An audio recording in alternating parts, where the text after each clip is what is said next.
Muli po, magandang araw sa inyong lahat. Sa ating pong pagpapatuloy ng serye ng pagtalakay dito sa ating palatuntunang kultura at lipunan, ay bibigyang daan po natin ngayon ang mahalagang ugnayan sa pagitan ng kultura at kaunlaran. Tinatanong natin, ano ang kaunlaran? There are many definitions of development, depending on the framework that you're using in looking at development. There could be, the framework of Adam Smith, the framework of David Ricardo, the laissez-faire framework, or the statism, the intervention of the state in economic development, as propounded by John Maynard Keynes, or the Keynesian development. So, in other words, there are quite a number of perspectives by which we can look at development. But generally speaking, development is nothing but the expansion of opportunities against the background of rising income. It is reducing poverty in order to provide livelihood or microeconomic development among the people. So, yun yung kaunlaran. At ano naman ang kultura? Culture is a multi or a composite concept, a multidimensional concept, in the sense that it could refer to the beliefs, the ideas, the practices, and the behavior of the people that these practices would inspire. No? So, loosely, it could be a system of living in a certain place that is transferred and quite unchanged from one generation to the next. And it is basically expressed in certain forms like heritage, like cuisine, like arts, and many others. But why is it that studying or delving deeper into culture is a conditio sine qua non? It is a necessary condition, a necessary requirement for economic development. Well, it was Karl Land who said that culture provides the necessary guide in pursuing development. In our pursuit for development, we are basically using certain,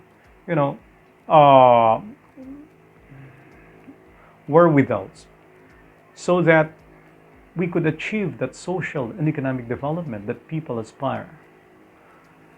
And culture is a huge component of that development.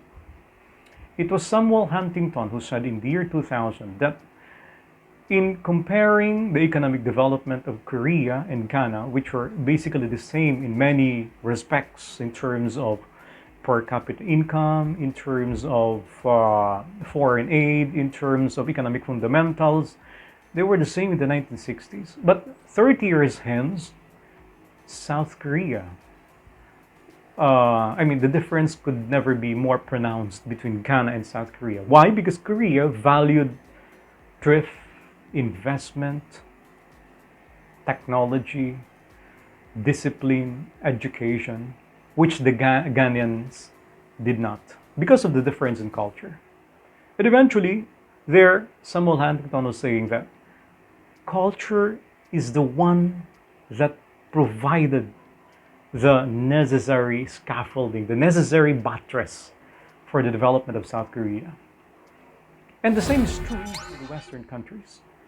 Culture was the one that determined the economic development and even the civilization of many of the Western economies. So there was a book uh, written by Loet Ladisdorff and Mark Diakin. It was called The Triple Helix of Smarter Cities. A new perspective uh, in development. And they were saying that culture is a quantifier for economic development. Culture is an enabler for economic development. So they tried to present a framework using the government, which is the policymaker, the academe, which is the generator of ideas, and of course, the corporate sector, which is the producer of wealth. And they said that the connecting thread between and among the three sectors would be the organization of culture, be it in theater or museums or libraries or cultural events. They are, in effect, the enablers to pursue social and economic development. In other words, development is not just about expanding opportunities. Development is not just about reducing poverty, but it is also about pursuing what is morally acceptable in a society. That is economic development. And I think even countries in Europe or the United States, they know that culture is an important component of development. That's why the government should take the lead in trying to spread, in trying to develop, in trying to fortify the worldview of its people through culture. Ang pamahalaan ay hinding-hindi pwedeng iwaksi ang kanyang responsibilidad, ang kanyang tungkulin na payabungin, paunlarin, palalimin, pag-aralan ang kultura. Sapagkat yan ang magbibigay ng ibayong lakas. As Karl Land said, culture is the one that provides the guide for development. Culture is the one that provides the motivation for development. Culture is the one that provides the focus for development. Culture is the one that provides the necessary energy. It is the powerhouse of development. It is not just technology. It isn't just the hardwares of development, but more so the software of development. Because culture is a software of development. You cannot let the hardware run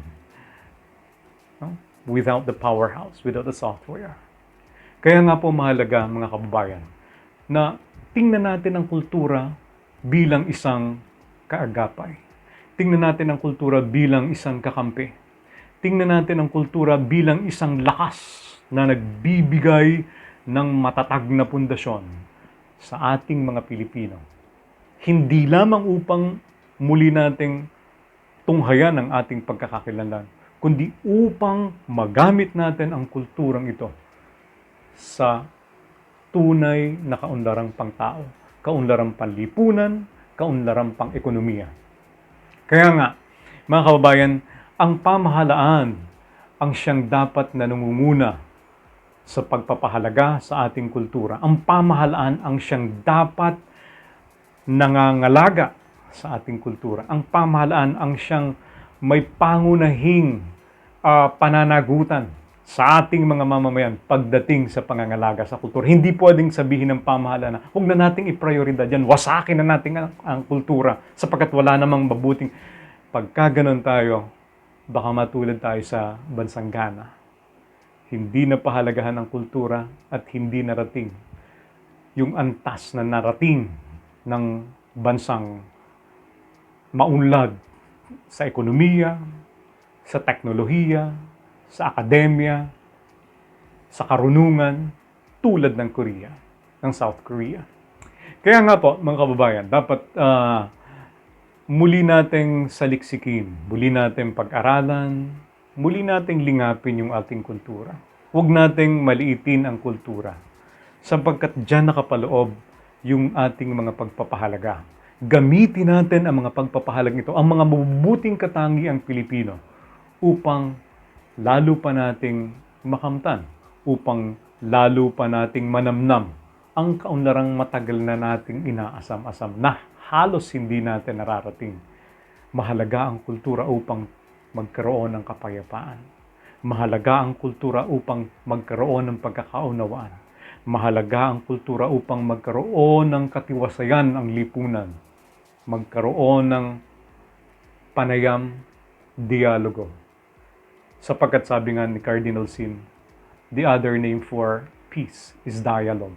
And culture is the necessary wherewithal for us to be able to pursue peace so that there will be development. Kaya mahalaga ang kultura. Gamitin natin ito sa inter-ethnic dialogue nating mga Pilipino upang magkameron tayo ng